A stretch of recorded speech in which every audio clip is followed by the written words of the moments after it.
Just tapping in to say it is not a single issue. I am so good and motherfucking ready for this election to be over because my fellow Americans, hey, y'all keep proudly proclaiming how horrible and callous of people you are, and I'm tired of hearing it. So you're telling me that the same party that had both chambers of Congress when Roe v. Wade fell and did not codify Roe v. Wade is going to protect your rights now. Is that what you're telling me? Is that what you're telling me? You're telling me that the same woman who raised her hand in support of Medicare for all but has it nowhere on her platform in 2024, you're telling me that she's actually going to keep her promises when she gets in office. Be serious. This is just my personal. We are not in the same party. Okay? I still support reparations. I still support Medicare for all. I still want to see a candidate that will actually talk about a real pathway to citizenship for undocumented immigrants. I still support decarceration and defunding the police. I still support putting more money into schools. I still support some form of stricter gun laws. I'm a Second Amendment girly. And also, y'all shouldn't have AK-47s. What the fuck? I support pouring into young black youth and not incarcerating them and disposing of them or making them fight for a country that does not give a fuck about them. I support shrinking the military industrial complex because we spend $800 billion before the extra aid packages to the imaginary state, to Ukraine, to whoever else. We spend $800 billion of your payroll taxes on imperialism and world domination. Don't believe me? We funded 70% of a genocide. 70%. 70%. So whenever people are like, oh, well, whether or not the Democrats are funding it, whether or not Kamala was funding it or not, they'd still be able to go. No, the fuck they wouldn't. Actually, it would significantly impact. It would significantly impact the amount of damage that the imaginary state was allowed to do to Gaza and to the West Bank and to Lebanon and to Syria and Iran and everywhere fucking else that they're bombing right now with your tax dollars. So like, yeah, we're not in the same party. And that's why we want our own. And real democracy is when there are more than two parties. This is the only well-developed democracy in the world with two parties, which is the reason why y'all continuously, liberals and Republicans alike, keep chasing your parties to the right. I'm not trying to go to the right. I'm not trying to do that. I'm not trying to do that.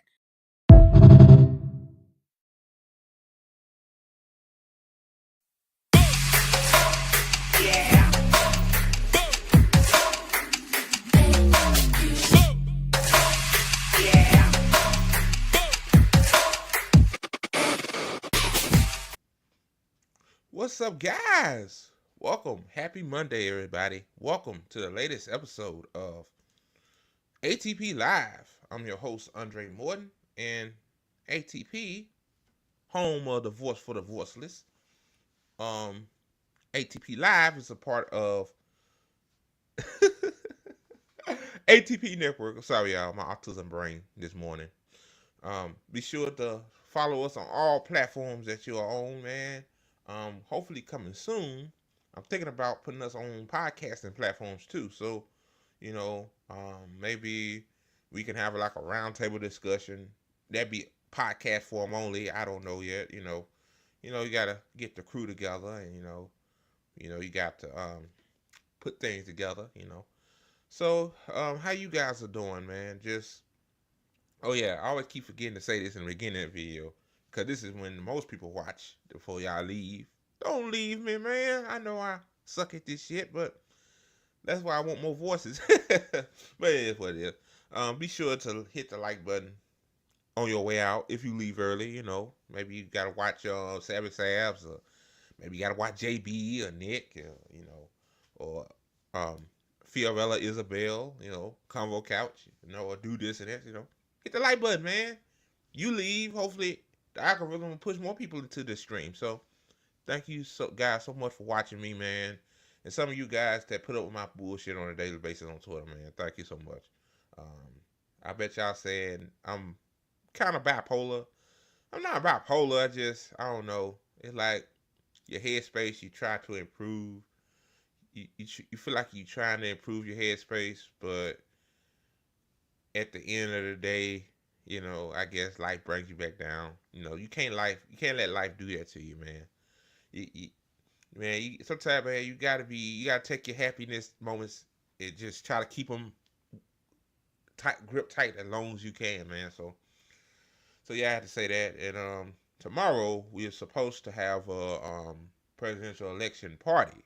I caught on the thumbnail. Some of you probably saw it says coverage. Well, I'm not gonna really cover it, especially if the whole squad in there. They probably not gonna even talk about the election anyway like that. So I'm just gonna drink me a couple of White Claws and might find me a blunt to roll up and just chill out, man. Like, that's my happiness.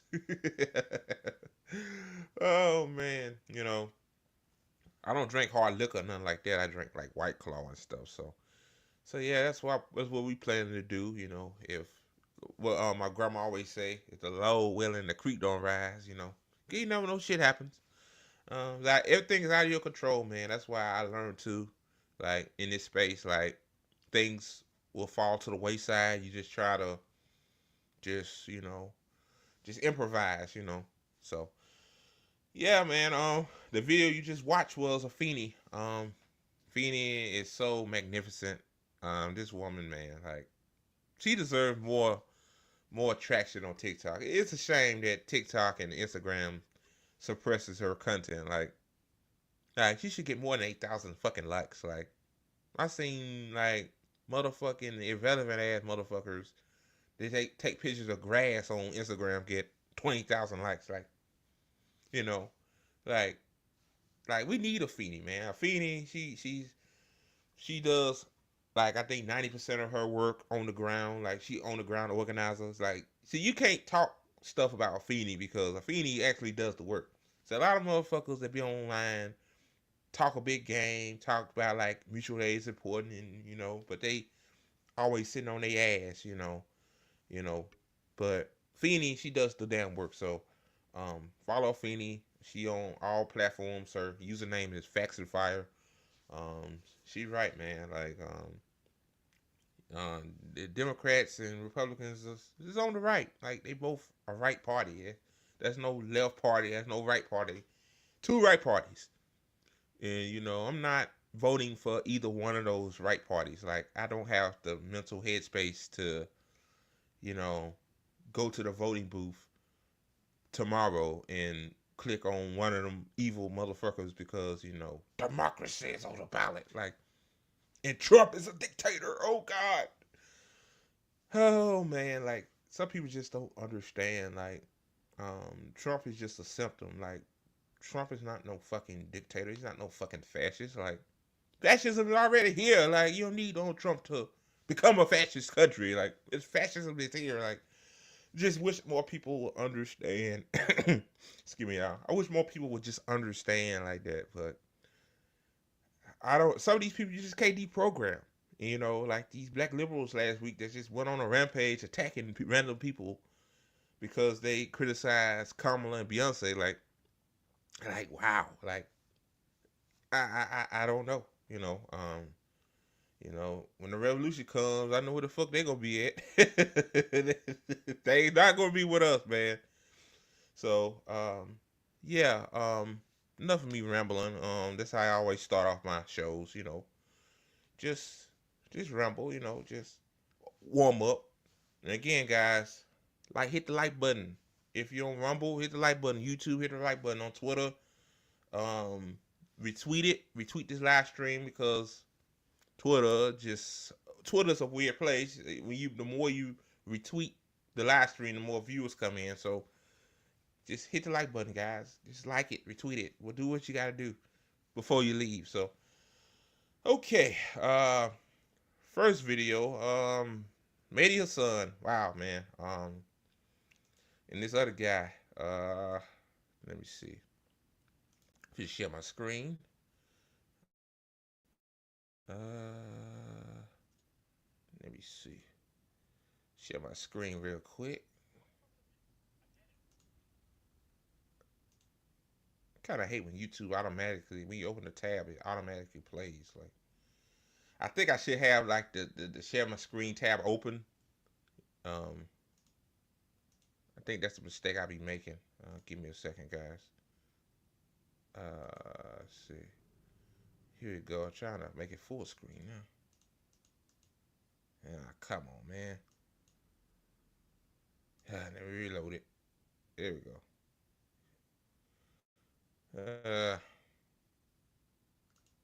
My problem is, I get it. There you go. Okay, guys. Medhi's son and this other guy. Wow. Wow. Wow. I'm against racism, man. As a black guy, I experienced racism. I've been called stuff by Zionists, like, you know, even out in the public, man. People said stuff under their tongue about me, racial tropes, like, but yeah, I'm about to play this and get my thoughts on it. Like, wow. Here we go. My problem is, I get it. Nobody wants to be called Nazis. It's very inflammatory. But if you don't want to be called Nazis, stop doing it. You've been called an anti-Semite more than anyone else's table. Yeah. And people will sit there and... No, by me. I never called you an anti-Semite. Okay. I mean, I'm not sitting here saying... I'm a supporter of the Palestinians, so I'm used to it. Yeah, I hope your beeper doesn't go off. The thing is that... Oh, shit. Before we get to that, I'm going to rewind it again. Hold on. It's very inflammatory. But if you don't want to be called Nazis, stop doing it. You've been called an anti-Semite. Whoa. See, before I get to the beeper thing, a lot of people that are racist, that show that they are racist, do not like to be called. A lot of people don't want to be known as a racist, even though they do. But they call them dog whistles. Let's just say that, like they don't. I noticed that, like I'm not racist, even though I stereotype the hell out of this black guy. He's a mean thug. Like, that's racism, because if you see a big black guy walking down the street, he could be the nicest, sweetest black dude on earth. But my thing is, if you don't want to be called racist, then don't say or do racist shit. But I'm gonna continue, man. Wow. The next part is wow, man. It's wild.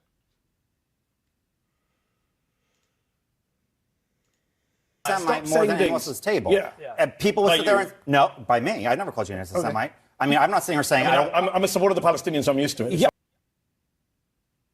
I hope your beeper doesn't go off. The thing is that... Did you just say I should die? You should not... No, Did you just say I should be... Holy shit. Holy shit. That guy said, I hope your beeper don't go off. I'm not a racist, basically. I'm not a Nazi. I'm not a racist, but I hope your beeper don't go off. Oh, shit. Man. Now, if that's like he's saying, I hope your, what they say to black folks? I hope you don't be beside a tree tonight or some shit like that. Man, Medhi, her son, was across the table from this guy. She could see, like, I'll reach over there and confront him. Like, no. If some of you guys been living on a tree for the last year, what that racist asshole talking about is, Israel did a terrorist attack in Lebanon by using beepers. Like the beepers had like detonators in them, and they went off. They hit schools, hit communities, just stuff like that. That's what he's talking about when he said, I hope your beeper don't go off. I'm going to continue, but there's going to be a lot of talking over. I need to try to slow this down a little bit. Playback speed, let's see. There you go.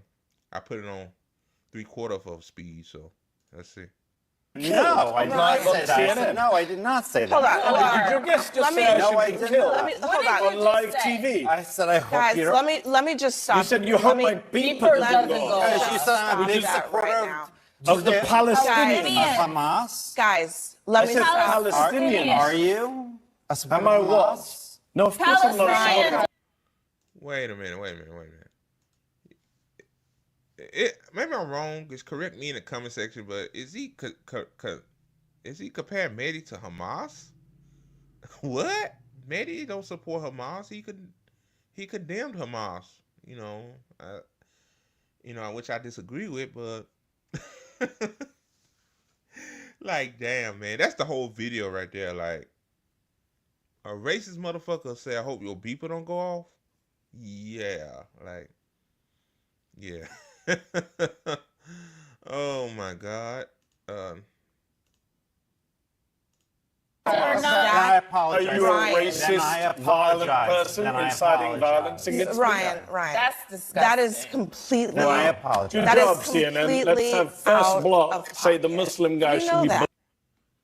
She said that's completely out of pocket. You know that. Yeah, it's fucked up. It is, I don't agree with Medhi Hassan on everything. I think shaming Muslim voters to vote for their oppressor, it's kind of, it's bad faith.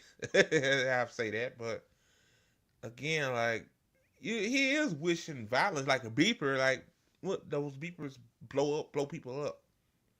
So you saying Medhi Hassan need to get blown up by a beeper? That's not good, man. He got fired off CNN. That's nuts. That is nuts. blown Then I up apologize. on Then I TV. apologize. Don't Then I say apologize. then I Wow. apologize. I apologize. I apologize. I apologize. Really? That's some sort of apology. I apologize. They're like saying, like, Zionists tell me, I hope you burn yourself like Aaron Bushnell. Then they say, I apologize. I apologize. Yeah, your apology is not valid, dude. Like, it's not valid. Like, you can't take that back, dude. No matter, cause you had that in your heart. So you can't judge people by the heart, but you showed that you're a racist motherfucker. Like, Apologize. You literally. say I it. thought he said Accused Hamas. him. I You apologize. didn't think I said No. Hamas. No, I you said I didn't. supported Yes, I did. Palestinian Yes, rights. I did. Why? Yes, Because you when did. you And hear what's funny Palestinian, is you Rudy hear Hamas. Giuliani said this No, yesterday, because- so you're a great guest to Listen. be here. We're back here, and before we get started, I want to just address what happened in the last segment. And first, I want to apologize to Medhi Hassan for what was said at this table. It was completely unacceptable. When we get this discussion started, you'll see that Ryan is not at the table. There is a line that was crossed there, and it's not acceptable to me. It's not acceptable to us at this network. We want discussion. We want people who disagree with each other to talk to each other. But when you cross the line of a complete lack of civility, that is not going to happen here on this show. It's a heated time. We're in the middle of a political season. We are 8 days from a presidential election. But we can have conversations about what is happening in this country without resorting to the lowest of the lowest kind of discourse. Want to address that, and I want to apologize to the viewers at home. so that's it, guys. Like, yeah, that's a short. Yeah, that's a short video. Like, yeah, I just played that little snippet.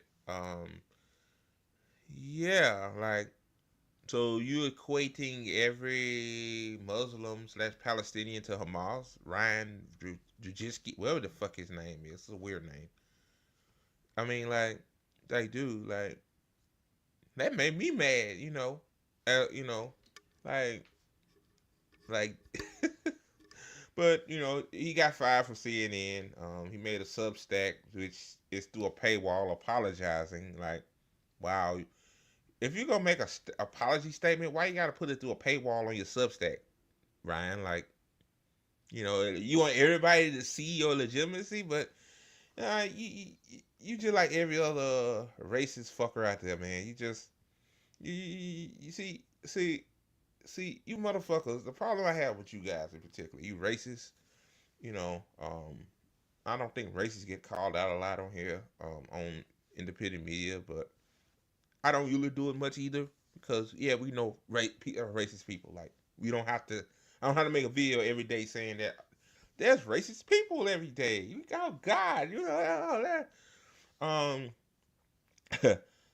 you know, you know, I don't understand. Like, you could disagree with somebody, dude, and not say something like that. Like, that's like, you know,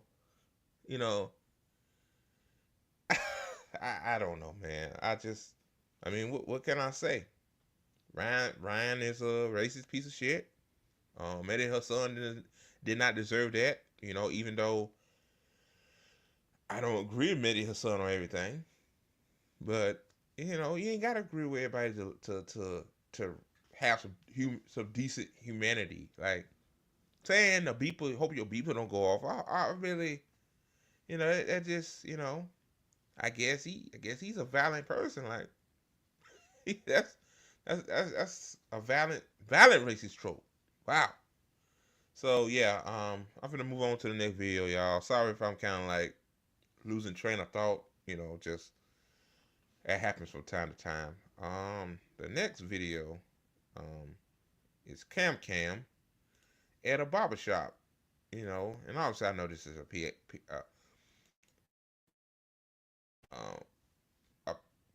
PR stunt. Like, this woman don't give a fuck about.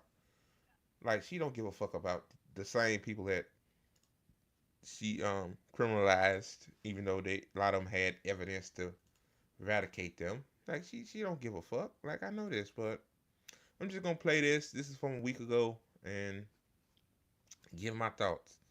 Again, if you want to watch it yourself, guys, it's on YouTube. Just type in Kamala'S. She has a YouTube channel, so I mean, I wouldn't watch it, but hey, it is what it is. I mean, you got all kinds of stories for the barbershop.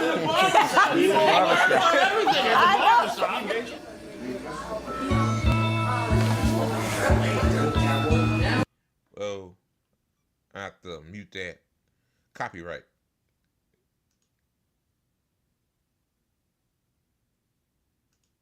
Okay, hold on.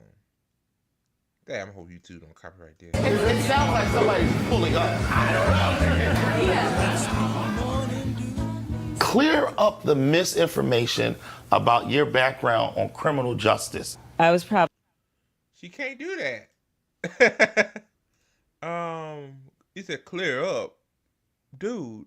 Like, a record's a record. A record stays permanent.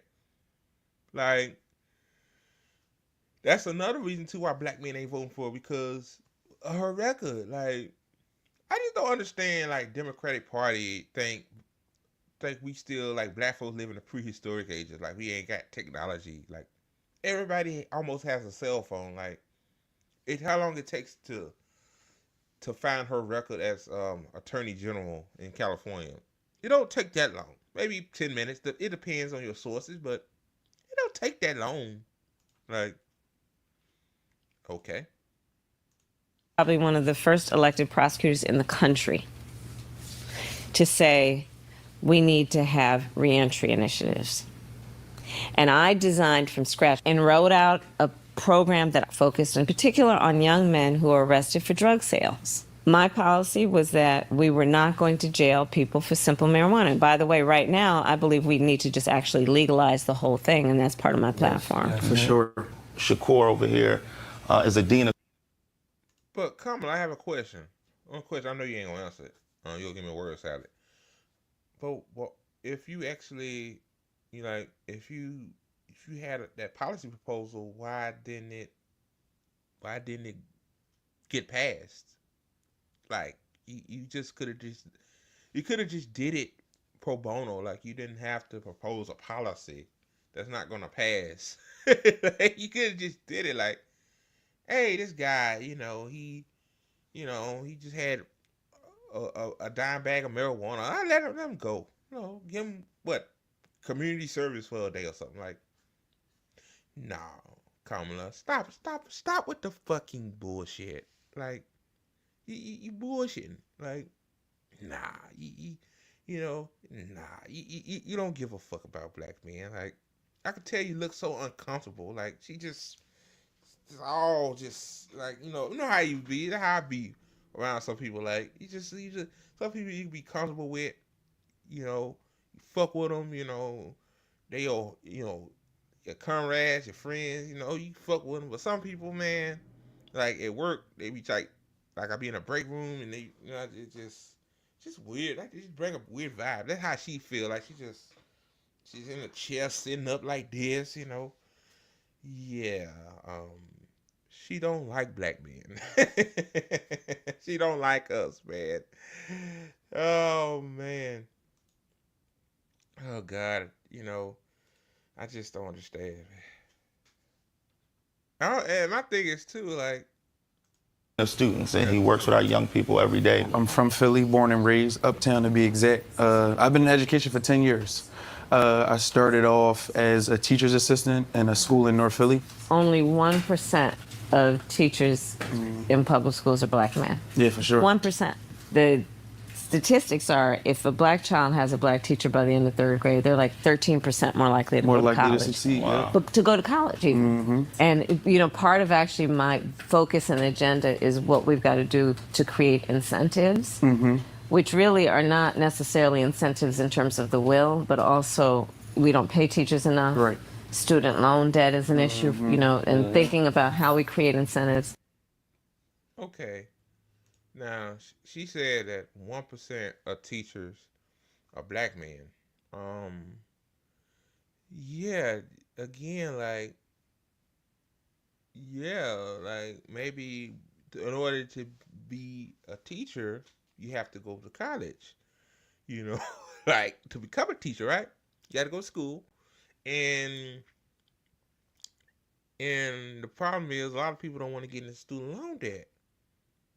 You know, like I got a homeboy that lives up in New York. You know, he's a teacher assistant. You know, and I could tell he could be a teacher. You know, so yeah, like maybe if you make college for free instead of giving the military budget being $800 million a year, then maybe then maybe more black men could go to college if they are educated, have an educated mindset, and become black teachers. Like college for all be good, but you don't support that. That's why. But then you talking about incentives. Like, what the fuck is an incentive? Like, you just saying random shit out of your airhead of yours. Like, get the fuck up out of here, man.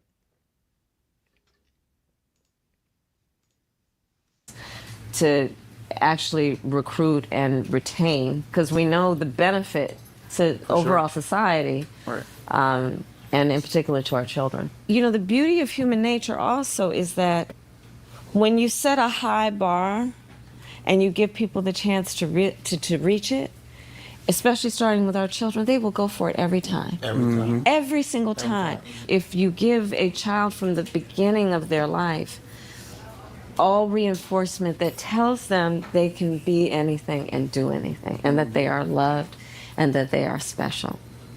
I mean, that is one of the keys, I think. But you know, let me say this. I think if you make the parents' life easier, like they don't have to work multiple jobs, or or they don't have to be tied down to they corporate oligarchs that they work for, like they can have more vacation time and more leisure with their kids, and have federal mandated paid maternity leave. Yeah, the child to parent relationship will probably increase. But the problem is that you motherfuckers, the corporate oligarchs that pay you, that donate to you, don't want to do that. So most likely, if you poor, the child don't be around their parent a lot because the parent is trying to work to keep a roof over their head. The electricity got to stay on. The gas got to stay on. If they got a car, you got to continue to make the car note, or you got to pay car insurance. Like, parents have to worry about all this shit. That's why they working so damn much and so tired, and the child is not getting that love because not getting that love because Because the parent ain't around. And what do kids usually do when the parent ain't around? They hang around other influences. I'm going to say that. When you hang around other influences, you get into other shit. Like my grandma say, devilment. And then when they get into devilment, what happens? They get a record. Like, this is what Joy DeGruy was talking about. Like, this is what the system intent. To keep people poor, particularly black people, so that when, the poorer you are, the more the more desperate you are, and more desperate in terms of like working multiple jobs, and then the kid is not getting the proper parenting as they supposed to. They get into other stuff and they become a convict. See what I'm saying? Like, you talking all this shit, but like you part of the problem, Kamala. Like, how are you gonna improve black parents' lives in terms of like making sure that they'll have more time with their kids? They don't have to worry about how I'm gonna pay the electric bill next month or the gas bill next month, or I don't have to worry about my car getting parked. You know what I'm saying? Back at the dealer because I couldn't make my car payments on time. Like, you ain't gonna do shit. You ain't gonna do nothing. I just you just gaslighting these dudes, man. I know it's a PR stunt. Like, this shit prefab. You could tell. Like, like, she went to one of the, I guess a black area, but one of the more nicer black areas. And she go to some of these areas in Monroe and Jackson. Like, these folks look at her like she crazy, man. Like, get the hell out of here. You ain't gonna do shit for her. To what we can do for the children of our families, our community, right? I mean, I think about it. I grew up at a time where, Aretha was singing "You Are Young, Gifted, and Black." Mm-hmm. Mm-hmm. And every signal we received told us that. Right. Yeah. And, we weren't particularly special, but everybody told us we was. Right. And we believed them. But what we were talking about is representation and why it matters. That's right. Being able to see yourself as a heroic figure. Yeah, right. Everybody feels lonely. Everybody feels like things aren't going your way. And when you look around, the way that society is being constructed, the way that it's just everything is so against you. No matter who you are, you're going to have to hit the same roadblocks in life. As a black man, it was about 2 weeks ago you released your plan for black men. And first, let me say thank you for doing it. I loved it.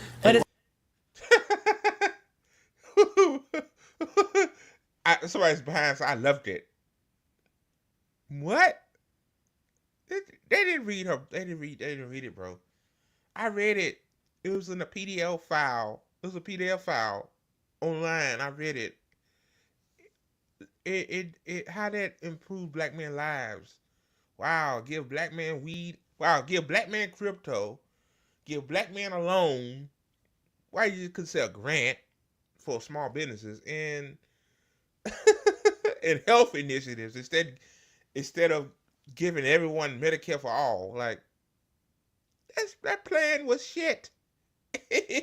Or I'll say this, it wasn't adequate enough. I'm just going to say that it wasn't adequate enough.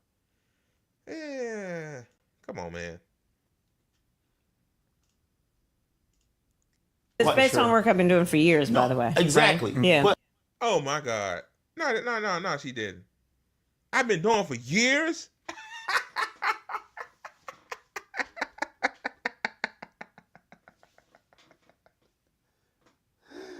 I've been doing for years. Oh my goodness gracious. Lord have mercy. Boy, you just can't just lie better than this. Wow. It's just some shit that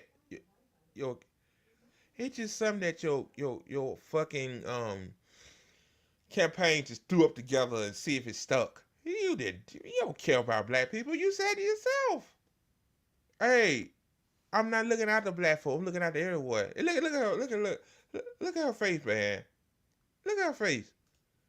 She know her ass lying. Look at that. Right.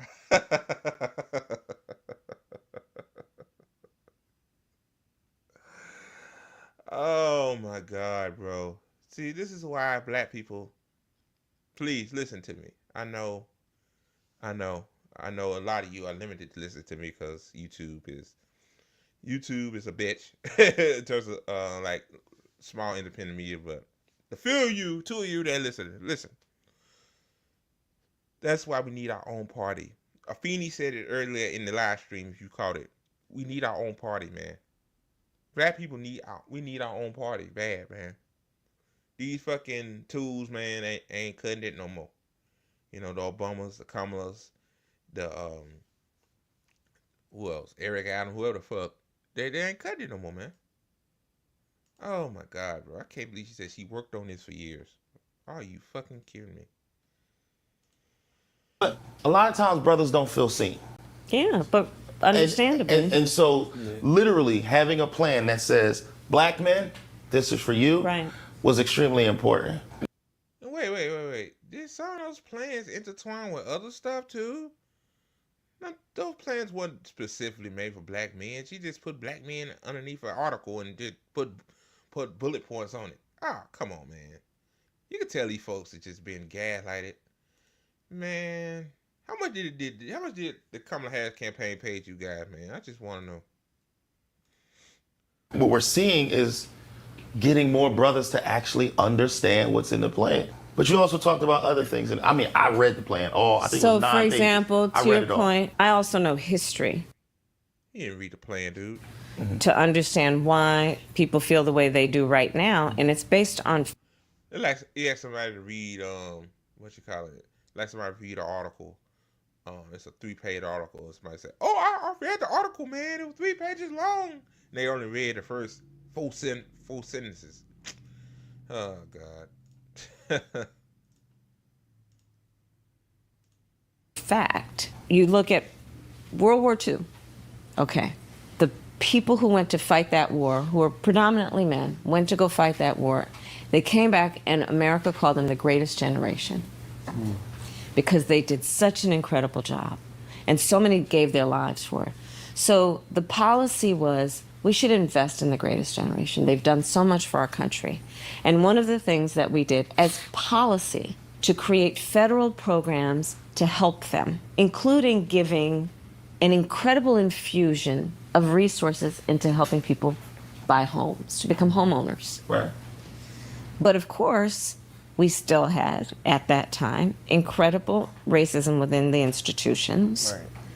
So in spite of a policy that was supposed to benefit everyone, which boosted a lot of people, our black servicemen did not benefit from that boost as much as others did. So you just look at these different moments in time, right?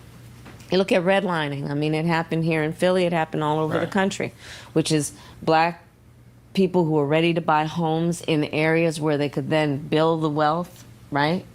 Were not allowed to buy in those places. Hell, I can make an argument now that still redlining is still fucking happening. Like, it's still fucking happening. Like, what are you talking about? Like, but black people been telling their stories for years now that they had the credit, they had the down payment, they had everything you need to buy a home, right? You know, and having a credit score to buy a home is just so fucking, it's so fucking spiteful. But that's like what Joy DeGruy said. That's the system, you know. Yeah, good luck with trying to fix that. But like I was saying, like, black people had the criteria to buy a home and still were turned down to buy certain homes in some areas. Still happening today. Like, what? Like, back then, like, it's still happening today. That's all I'm saying. Like, and today, black families are 40% less likely to own their homes than others. Okay? Right. So part of my plan and policy is recognizing that, to give people a $25,000 down payment assistance if they're a first-time home buyer. bitch, it's a tax credit. What you need a tax? If you already got a home, you bought a home, what you need a tax credit for? What it goes towards property taxes? Like, assistance? You then, okay, you said that first, then you said it's gonna be a tax credit. What?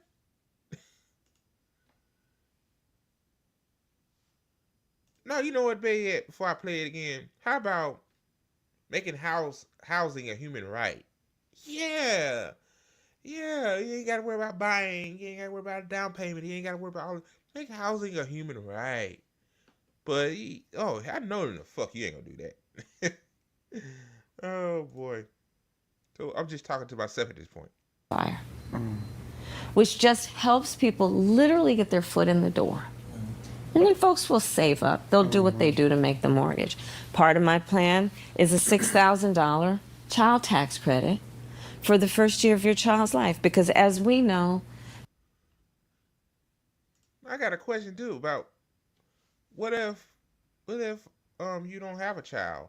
So we just fucking irrelevant? Like, I noticed something with all these incentives, like if you have children, it's like they want you to have children to receive help in a lot of instances. And a lot of people don't want to bring a child into this world. Like, I understand that. That's probably my fate at this point. Like, the world is going to hell in a handbasket.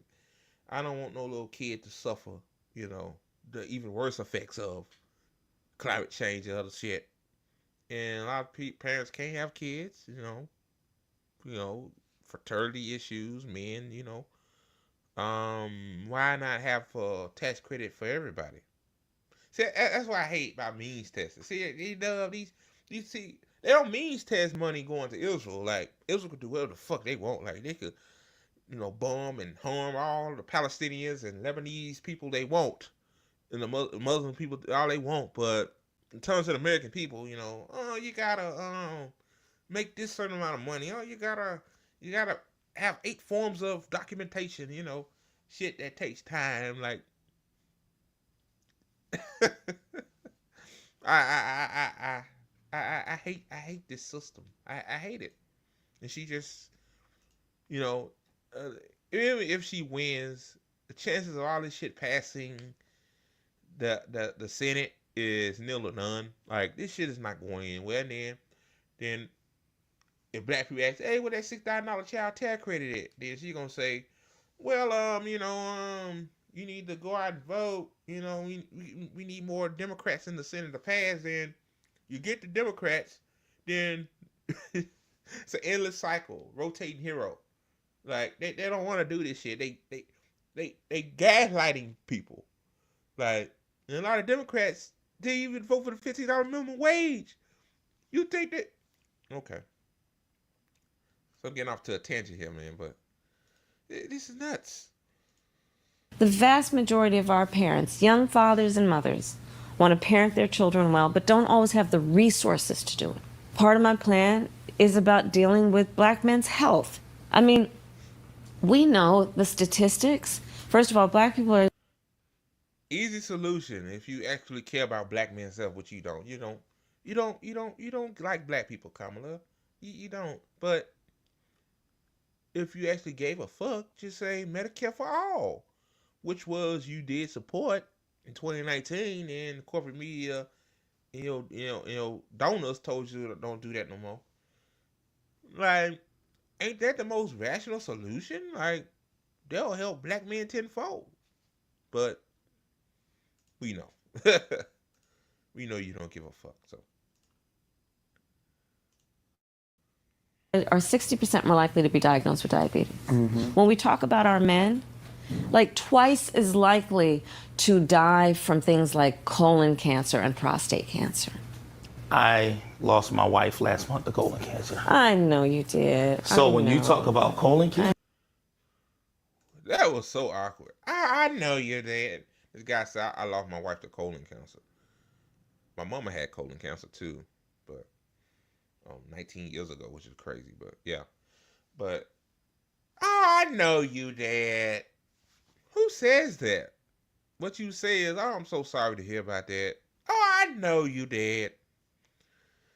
See, just the fakeness with her. I think a lot of people see that too. That's why a lot of people just not fucking with this woman like that. That's why the poll numbers are so close. Like, at least a motherfucker, if they want to win, they'll try to look authentic as possible. Like Bill Clinton playing the saxophone. Like, Bill Clinton full of shit, this guy, I could really go on a tangent with him, but at least he try to seem authentic, you know. Hey, I care about black folks, you know. But at the end of the day, just another fucking, you know, deregulatory, um, um, um, shipment of jobs overseas, you know, trade, you know, TPP and all that. It's just another one of those, you know. But this woman here, boy, oh, I know you did. My God, you can't even do a conversation right. I know it's scripted. Like this shit is scripted. Like anybody with two brain cells in their head know this is scripted. But Jesus, Kamala, you just God, it's it's crazy. I know you did. And I'm so sorry. I appreciate that. I believe too, if his wife had, you know, she had Medicare for all, she most likely probably underinsured or not insured at all.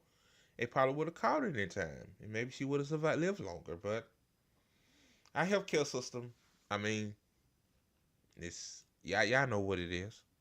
But the truth is, I lost my mother to colon cancer. you're so right. We have to utilize our platforms to make sure that people understand early screening, early detection. And for brothers, like we'll come in the barbershop, we'll talk about everything else, but we won't talk about healthcare. Yeah. We won't talk about those things that could mean life or death. That's exactly right. And the quality. But you gotta understand though, why don't they talk about healthcare? Is because they can't afford it.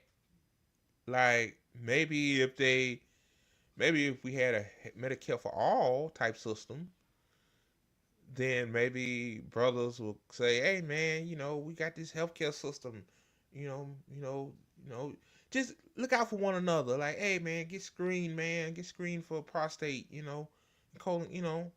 But a lot of people don't want to talk about things that they don't have. Like, I don't have $1,000,000, so why would I talk about having $1,000,000? $1,000,000 general, like I don't have that. Oh man, like yeah, like you know, like a lot of people don't like talking about them being poor. You know, they dream of being rich, but you know, our job as like RBNs, me, I think we made a big difference in the independent. I get to that later. Let me continue because but y'all like, what the hell he talking about? Quality of life too. Yes. Right? I know and see and understand the dimensions of life that we are talking about when we talk about our men.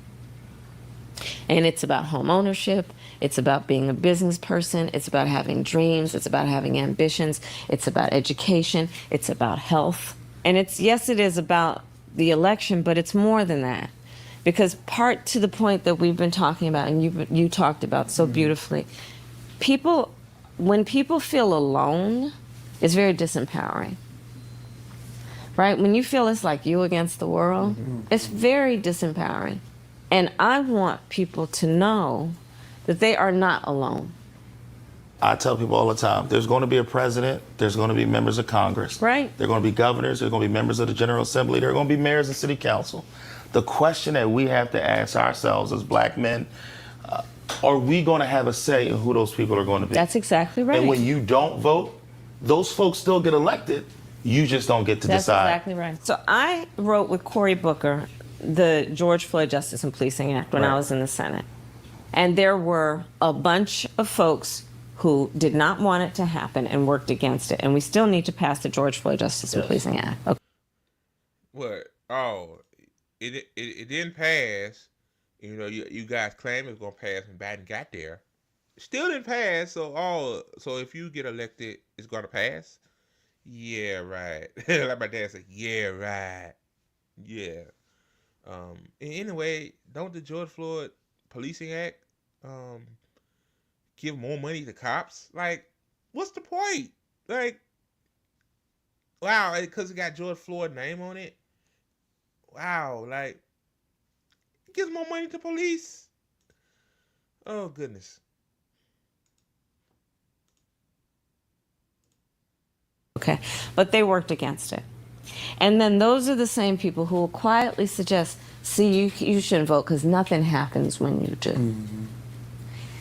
Because there are forces that also trying to obstruct the good work. And see, you know, a comrade said this: voting is an illusion of choice. So when you vote, you know, especially on the federal level, it's definitely an illusion of choice. You're not choosing, like, you're not choosing the person, like presidency. You're not choosing who you're voting for. The electoral college chooses who to vote for. Like, you know, I'm not saying not to vote. I mean, voting is, you know, JB Fun said this a while back too. Mutual aid first, then vote. That's what should be on all of our minds, like helping each other, or like Smurf said on a few episodes ago, one on one with Smurf, willing simplicity, like helping our neighbor. Like, I think that, and then the local level, you know, voting on the local level, that affects you first, you know, and then federal, whatever, you know, that should be really like the least important thing, because like Kamala Harris is not gonna make black men's lives better. I'm gonna stop it right here. I can't take this. Wait a minute. I play a little bit more of it, but like, and it's obviously scripted. Like, you know, I bet they've been told what to say and what to ask her. You know, they vet the guys, make sure that they won't ask her anything crazy. You know,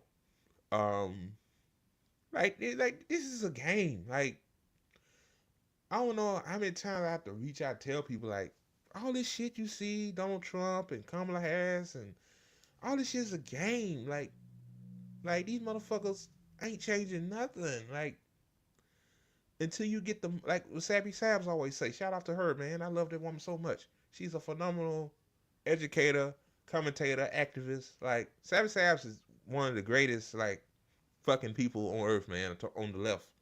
Like, until you get the money out, like, Kamala Harris could sit at barbershops and barbecues and french fries and be up there dancing with Megan Thee Stallion and Cardi B and whoever the hell else. And she can say all this bullshit she want about, you know, oh, okay, we're black men. I wrote a 9-page AI generated PDF of how to help black men. But, you know, she could do that all she want to, but nothing will change. And that's what I'm trying to tell my family, but they won't listen. Like, you know, they won't listen. So a few more minutes of this, then I could. And here's the thing, though. If you don't vote, then you're not deciding who's in the positions of power to make decisions like, do we pass the George Floyd Justice and Policing Act? You see the vicious cycle? Right. Yeah. So you don't vote, and then you end up taking yourself out of the game. And we should never take ourselves out of the game. There's a national spotlight every 4 years around the big ticket, the presidential election and everything like that. There's also very important to make sure that you're voting in your local elections also. Good. Your judges, your state reps, your Absolutely. city council people, Sheriff. and also being engaged in that process so that you understand how all of these different functions That's work exactly together. right. To get the word out, whether people vote for me or not, whether they vote or not. Well, although we want to encourage them to vote for me. Everybody. But let's get the word out so people also understand what they have a right to expect and demand. Because this is not about doing anybody a favor. It's literally the right thing to do. Period. Okay, y'all, I had to cut that off. Yeah, so, I mean, like, that guy right at the end, though, I give him credit. Yeah, vote on the local level. He should have really said, like, voting on the local level is more important than the federal level. But yeah, mutual aid, local level, then maybe federal level. But even then, like, once mutual aid and building community and solidarity, like, that trumps everything to me. So yeah, that's Kamala Harris having a conversation that just was awkward and didn't like, what do you get from that? Like, I'm pretty sure that video, it got 500,000 views. Like, what do you get from that? all I get is just a bunch of gaslighting. That's just that's what I see. So, all right, guys, the last story of the day is Tim Pool and Sam Cedar. Sam Cedar, the guy with low charisma, like, I thought I was bad at this shit. But damn, Sam Cedar? Man, the way he just talk, like he don't put nothing into it. Like he just the unseasoned version, you know. I think he took over Aaron Brooks' show. God rest his soul, Aaron Brooks. Aaron Brooks was good at this shit. He was really, really good. Then Sam Cedar just took it. He became the success of it, and it went downhill. Like I don't watch the majority of report. I remember Sam Cedar interviewed the MAGA communist dude Jackson Hinkle. Like okay, like I mean, I a lot I could say about that, but I ain't gonna get these people the spotlight. You know, I said I'm gonna stop talking about podcasters. I don't want to go down that road. Like when I do talk about podcaster and I re-upload them as clips, YouTube pushes them out. See, that shows you these platforms like drama. They like drama-based shit. Like they don't like me talking about Kamala in a negative way. They don't like me talking about communism, Marxism. They just want me to do that. Like they want me to go down the Vanguard route of of independent media. Like, but the only reason why I'm gonna talk about this, I think Tim Pool asked Sam Cedar a very interesting question. He asked why people are leaving the left, and for me, I thought about it leaving the left myself. Not the same way why Anna did. It was for other reasons. Mine was more for like people who can't agree to disagree on nothing. Like motherfuckers just like everybody in their own echo chamber. It's like, there's people right here, these people like we all should be together. But I realized that, those people, they can join the ride, but it's about the people that are not on the left. You try to get the people that are apolitical to be on your side. That's what made me stay on the left. So, okay, I'm finna share my screen, and then I'm out. Yeah.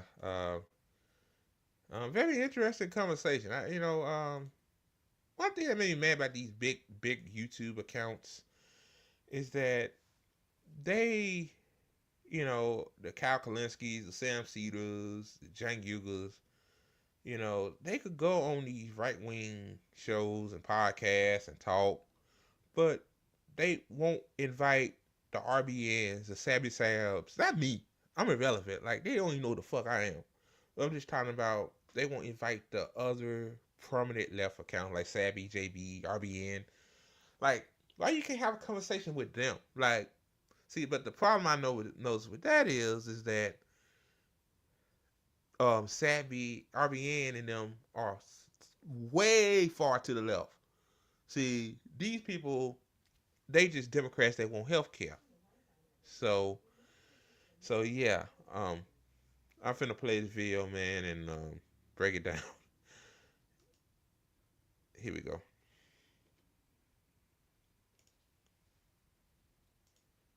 Former liberals are now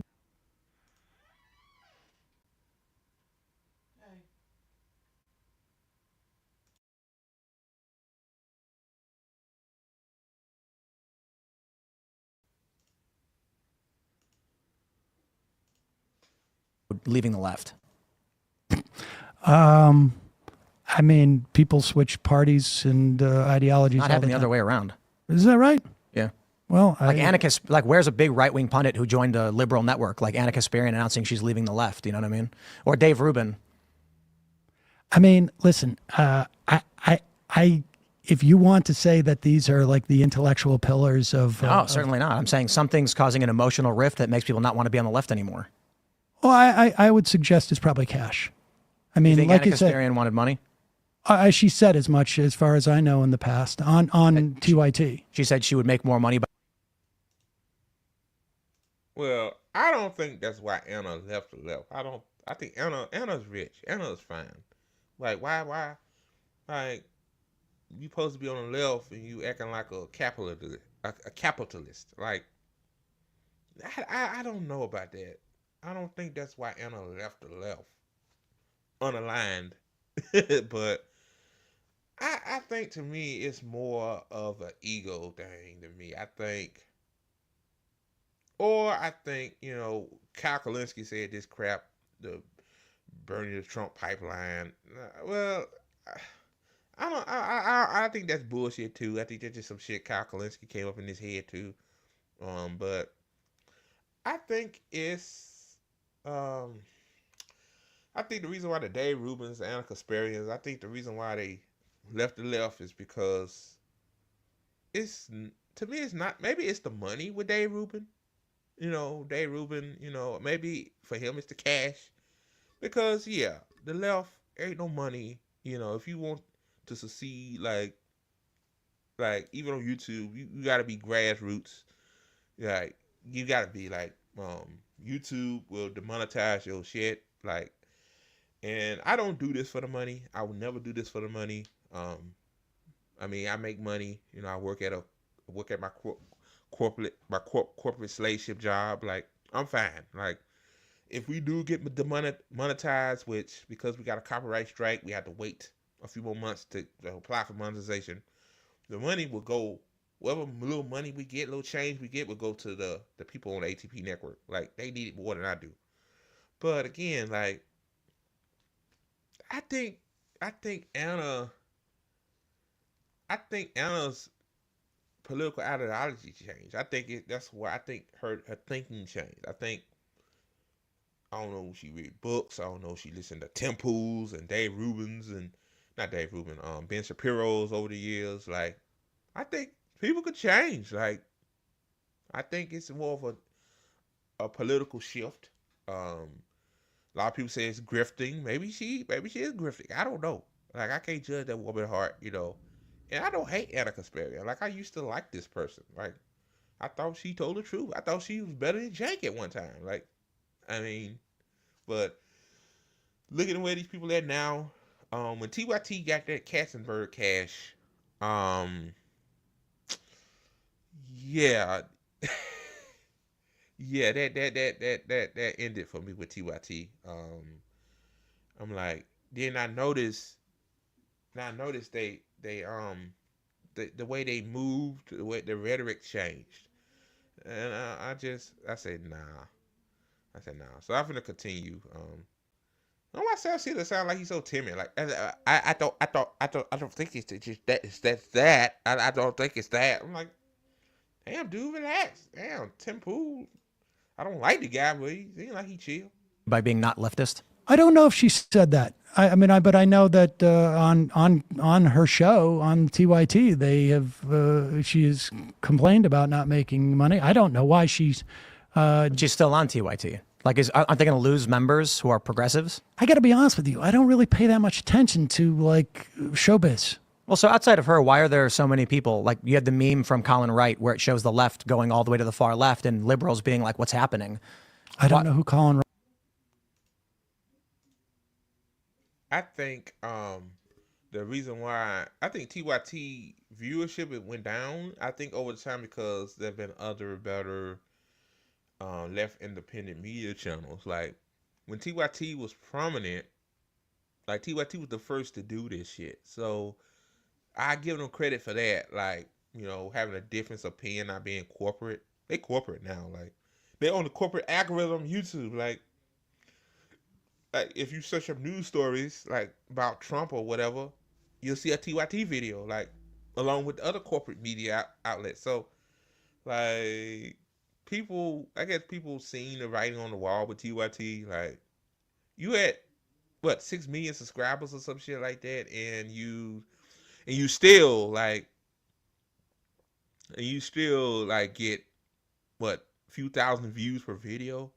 Like I got Sabby Sabs, like Sabby Sabs get 100, some of her clips get 100,000 views, and she only got 141,000 subscribers. Like, yeah, people see the plot and they just either still subscribe, they just don't watch no more. People come over here to this little account, little YouTube channel. Oh God.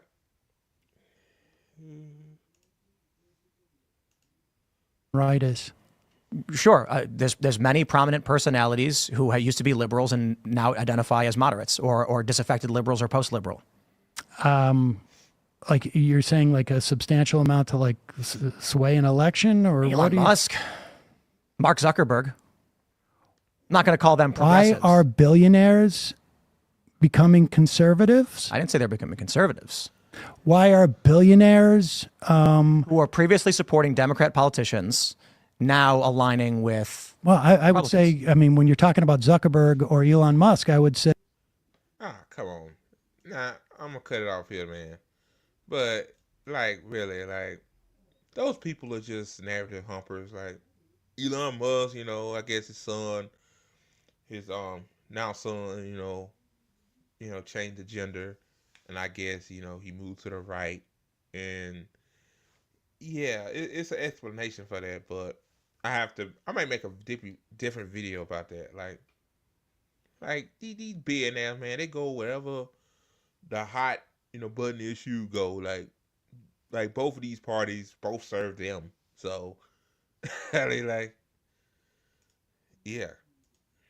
Say Lena Khan, head of the FTC. I would say John Cantor at the DOJ antitrust. Why? So I think money. I agree with you money, absolutely. Money is I think threatened by any type of sort of liberal stuff. But why did they support Democrats before? Why did they? Yeah. Well, because I think the Democrats went through a period of neoliberalism, and Joe Biden, frankly, ended that. There's a ton of never Trumpers in the Republican Party. I agree. I don't necessarily want them to influence our policy. I'll completely agree with you on the. Disagree with your assessment. You're just looking at No, you're Dave completely Rubin right and Anna about Kasparian Zuckerberg. as some type of measure of stuff. But you've got people like Eric Weinstein, for instance, who says the craziness primarily coming from the left. Well, you can laugh at them all you want, but I'm curious. I do laugh at him.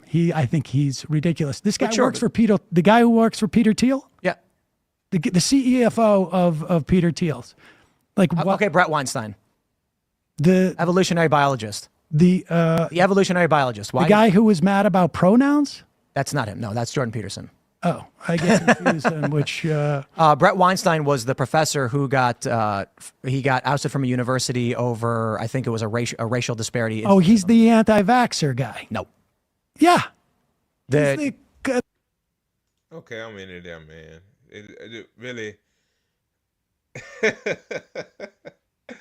Oh man. So again, I think I would say this is my last thing. I know this live stream getting kind of stale, but I would say this. I think the reason why Anna and the Dave Rubins left the left, maybe it's because of clout. Maybe people on the left seen who Anna really was and they called her out. Like then a few weeks ago, Anna had a meltdown over a random small Twitter account calling her out, saying that she was softballing Ben Shapiro on Gaza. Like just a critique. Like it wasn't even a smear. It was, that's why I want on Twitter, like to have discourse. But apparently Anna don't like that. I guess Anna thinks she's bigger than life or some shit, and she just went the fuck off. So yeah, I think it's an ego thing. Like it's egos in this space, obviously. And I think maybe it's the money. I don't know why Anna would need money. Now for Ben Shapiro, I can see that. Okay, Ben Shapiro, yeah. There's money on the right, there's no money on the left. Okay, but Anna, that's kind of a different dynamic. Right? Okay, guys, so that's the end of the show. I hope you guys enjoyed ATP Live. Again, be sure to give me and the network a like. We greatly appreciate it. And tomorrow will be the presidential election party. Hopefully we have a whole crew there. So hopefully we can talk shit about both of these candidates, Kamala and Trump, because even no matter who wins, we're all fucked. So, okay, guys, that's the end of ATP Live. I'm Andre Morton signing out. Have a good one.